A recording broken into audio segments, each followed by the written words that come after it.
제가 사기를 당할 줄이야.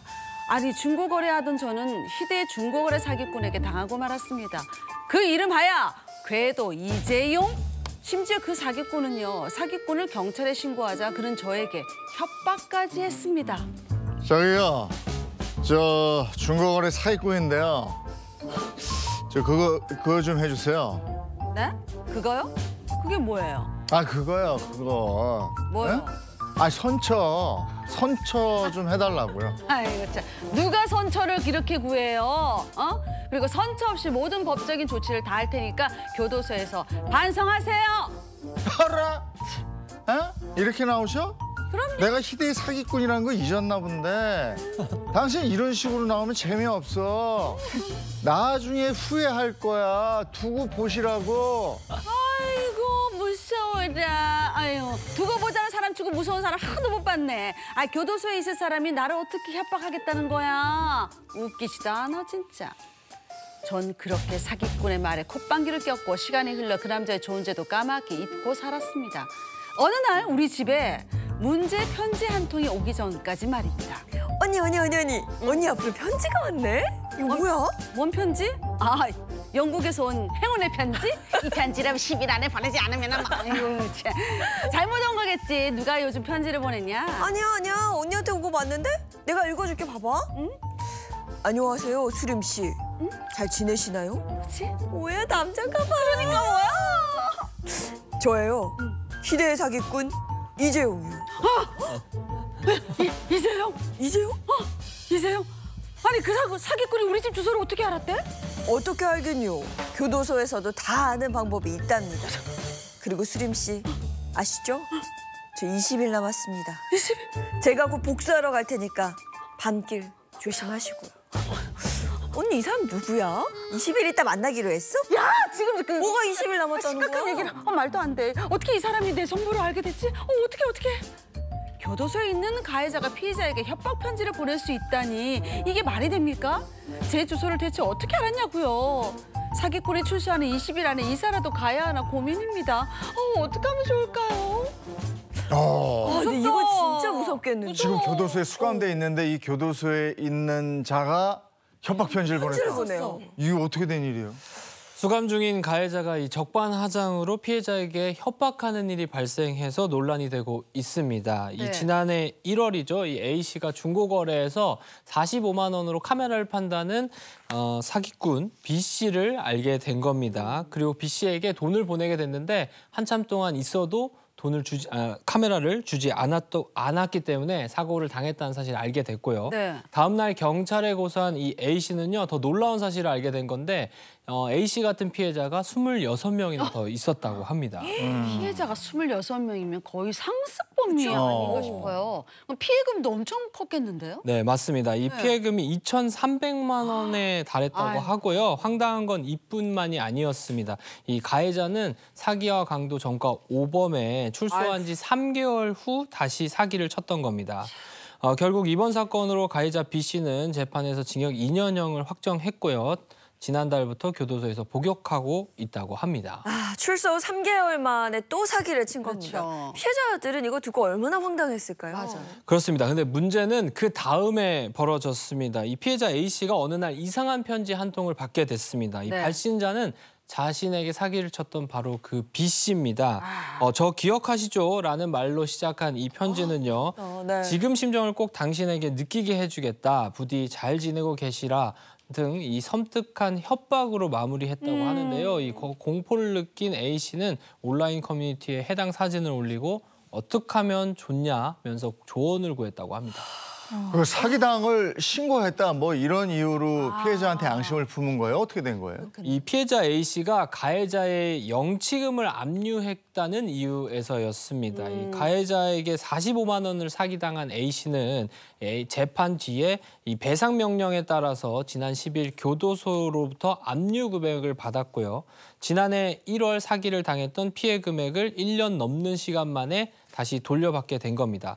그러자 이 가해자 B 씨가 이 사실에 대해서 분노하게 된 건데 뭐 몸이 안 좋아서 병원을 다니려고 모아둔 돈인데 꼭 신고해서 압류까지 했어야 했냐면서 적반하장식의 태도를 보인 겁니다. 꼭 그랬어야 됐냐니. 아니 누가 들으면 진짜 엄한 돈을 가져간 줄 알겠어요. 그러니까. 피해자한테 사기친 돈을 다시 돌려받은 거잖아요. 그리고 또 가장 중요한 게 있죠. 네. 어떻게 교도소에 있는 가해자가 피해자의 집 주소를 알아내서 그 집으로 협박 편지를 보낼 수가 있는 거죠. 무서워요. 네, 이 주소를 알아내는 거는 그렇게 어렵지 않습니다. 바로 이 판결문에 적혀 있기 때문인데요. 이 판결문 뒷부분에 배상 신청인 목록을 보면 피해자의 이름은 물론 아파트, 동, 호수, 주소까지 그렇구나. 자세히 나와 있다고 합니다. 이렇게 돼 있어. 이 민사소송 규칙상 소송 당사자끼리 서로 신원을 확인하기 위해서 만들어 놓은 건데요. 이렇게 판결문 뒤에 피해자 정보가 적혀 있어서 가해자가 이 보복 편지를 보낼 수 있게 된 겁니다. 판결문에 있는 피해자 이름과 주소를 가해자도 볼 수 있다는 거 이건 문제가 좀 심각한데요. 그러니까 이건 아닌 좀 것 같은데. 바뀌어야 될 것 같은데 네. 범죄자가 출소 후에 나를 찾아오지 않을까 하는 두려움이 있을 그럼요. 것이고 그렇게 되면 뭔가 신고하기도 쉽지 않은 상황이 될 것 같아서 이거 뭔가 좀 대처가 필요할 것 같아요. 아, 나 이거 처음 알았네. 그렇죠. 아니, 피해자 정보가 가해자가 가해자한테. 보는 판결문에 있어요? 네. 아니, 이게 왜 계속 이렇게 돼 있던 거예요? 이게 사법연수원 때 판결문 쓰는 기록 시험이 있거든요. 네네. 거기에 보면 주소하고 주민번호가 이제 기록이 뒤에 막 중간중간에 있거든요. 찾아서 써야 돼요. 써야 돼요. 그래요? 현행법상 이 민사소송에서는 원고는 물론이고 피고의 주소, 그다음에 주민번호까지 써야 됩니다. 왜냐하면은 이런 취지예요. 홍길동이라고 하면 홍길동의 동명이 너무 많잖아요. 그렇죠. 누군지 특정을 해야 되고 정확하게. 특히 판결문은 나중에 강제 집행까지 해야 되기 때문에 정확히 당사자를 특정해야 된다고 되어 있거든요.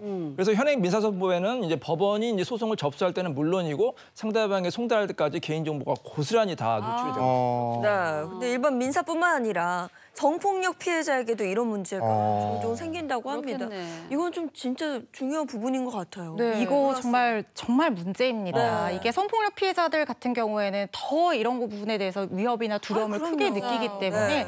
피해가 더 커지는 경우도 굉장히 많이 있거든요. 범죄 피해자의 형사 절차 과정 중에는 그나마 좀 요즘에 개인정보에 대한 어떤 감수성이 높아져서 이런 것들을 좀 많이 가려줘요. 그리고 이 형사배상명령 신청 같은 경우에도 송달을 할 때는 재판부 재량에서 정보를 가려주거든요. 그런데 문제는 판결문에는 이 당사자가 특정이 돼야지 이게 집행이 되기 때문에 그 부분은 어쩔 수 없이 해줘야 되는 부분이고 그리고 민사 절차를 만약에 해서 손해배상 신청을 청구를 할 때도 당사자 정보가 기록이 안 될 수가 없어요. 이 당사자 특정의 문제 때문에 그렇거든요. 그리고 뭐 가정폭력이라든가 스토킹 행위 이런 걸로 처벌받았을 때 뭐 접근금지 신청 같은 거 하는 경우들 마찬가지입니다. 그래서 이게 정말 문제인데 이거를 민사소송법 개정안이 지금 계류가 돼 있어요. 발의가 된 상태여서 이거 좀 개선하자 해서 계류가 된 상태인데 아직까지 제도적으로 입법이 되지는 않고 있는 상태입니다. 아무리 그래도 피해자가 개명하고 이사 가야 되고 옮겨 다니고 이건 너무 불합리하잖아요. 어떻게 보면. 피해자인데. 범죄 피해자의 개인 정보가 범죄자에게 닿을 수 있다. 그것도 너무나 쉽게. 네. 야, 이건 누가 봐도 문제인데 이거 2차 피해 우려도 있는 것이고. 맞아요. 근데 이런 논란이 이번이 처음이 아닌 거잖아요. 네. 개정안도 국회에 발의돼 있다고 하는데 네. 이게 진전이 없는 건가요? 상황이 진전이 어때요? 없어요. 발의만 됐고 아직 통과가 안 됐고요. 이게 또 이혼 소송에서도 문제가 되는 게 네. 예를 들어서 가정 폭력이 너무 힘들어가지고 이제 이혼 소송을 하는 경우 있잖아요. 근데 소송 기간이 이제 길면 한 2년 3년 걸리거든요. 그동안 이제 이사를 가는 경우가 있어요. 그럴 경우에도 주소를 다 노출해야 되면 상대방이 찾아올 수도 있잖아요. 네. 이런 문제가 생기거든요. 그래서 일부 변호사들은 이런 이제 방법을 쓰기도 합니다. 이 당사자의 주소 대신 변호사 사무실의 주소를 적는 경우도 있어요. 이게 충분히 사실 이게 노력만 하면 됩니다. 왜냐하면 형사 사건에서도 개인 정보는 좀 가리고 있잖아요. 민사 사건에서 이렇게 하면 돼요. 법원에 접수하는 걸 어쩔 수 없이 당사자를 특정해야 되기 때문에 다 인정을 하고 네. 상대방의 송달할 때만 가리면 돼요. 이게 좀 귀찮긴 하지만 충분히 당사자를 보호하는 의지만 있으면 가능하거든요. 하루 빨리 좀 법이 통과돼요. 법이 통과가 안 돼도 이 법원에 자체적으로도 할 수도 있거든요. 이런 제도가 빨리 시행이 됐으면 좋겠어요. 네. 네. 이게 해마다 문제가 되고 있는데 개선은 안 되고 있어. 이게 바꾸는 게 그렇게 어려운가 봐요? 제가 생각했을 때는 뭐 저의 개인적인 판단일 수도 있지만 그렇게 어려운 절차 같지 않은데 이게 제도적 근거 마련이 안 됐다는 이유로 이렇게 기계적으로 업무를 처리하다 보니까 이런 상황이 생기는 게 아닌가 하는 아쉬움이 있어요. 해외 사례 좀 참고할 만한 좋은 사례들이 있는데 프랑스 스위스에서는요, 제3자의 동의만 있으면은 내 주소, 피해자 주소 대신에 제3자 주소를 대신 기재할 수도 있도록 네. 법으로 명문화를 해놨고요. 오스트리아에 정말 좋은 제도가 또 있는데요.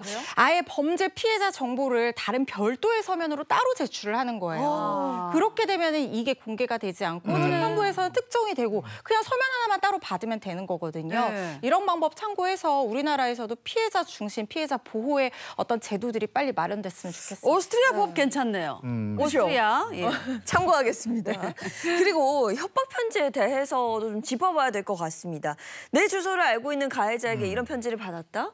이거는 그 공포는 정말 이루 말할 수 없죠. 근데 이제 직접적인 표현, 내가 보복하겠다, 널 죽여버리겠다, 뭐 이렇게 안 들어 있어도 아까 거기에 뭐 지금 심정을 꼭 느끼게 해주겠다 이런 거. 이게 간접 표현인데 무섭죠? 이런 것도 충분히 협박으로 가능하죠. 당연하죠. 네. 협박이라는 거는 상대방의 공포심을 느낄 수 있는 모든 표현이 다 됩니다. 예를 들어서 뭐 가만두지 않겠다, 뭐 알리겠다, 뭐 이런 게 다 협박죄가 될 수가 있고요. 일반 협박죄도 물론 무거운 범죄지만 이 사건 같은 경우에 보복 범죄잖아요. 그렇죠. 신고인을 이제 보복하거나 협박하는 경우에는 가중처벌이 돼요. 1년 이상의 유기징역이 되고 만약에 사람이 이제 사망할 경우에는 무기징역까지 처할 수 있는 중한 범죄입니다. 혹시 이러한 그 피해를 당하면은 반드시 그런 협박 편지라든지 문자 같은 게 있잖아요. 증거를 확보한 다음에 바로 경찰에 신고하시기 바랍니다.